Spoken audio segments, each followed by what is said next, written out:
জাতীয় নাগরিক party NCP কুড়িগ্রামের ভুরুঙ্গামারী উপজেলা শাখার দলীয় কার্যালয়ের শুভ উদ্বোধন ও মতবিনিময় সভা অনুষ্ঠিত হয়েছে। বৃহস্পতিবার ২০ নভেম্বর বিকেলে উপজেলা শহরের বাসস্ট্যান্ড সংলগ্ন দলীয় কার্যালয়ের শুভ উদ্বোধন করা হয়।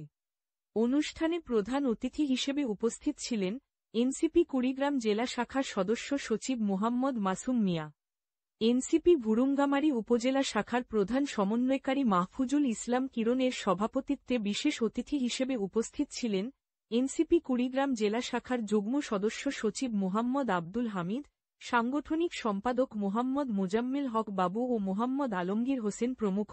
বক্তারা বলেন, আসন্ন ত্রয়োদশ জাতীয় সংসদ নির্বাচনকে সামনে রেখে অতি শীঘ্রই ইউনিয়ন ও ওয়ার্ড কমিটি গঠন করে দলীয় কর্মকাণ্ড আরও গতিশীল করতে হবে। এনসিপির মনোনীত সম্ভাব্য প্রার্থী মাহফুজুল ইসলাম কিরণকে বিজয়ী করতে সকল কমিটির নেতা কর্মীদের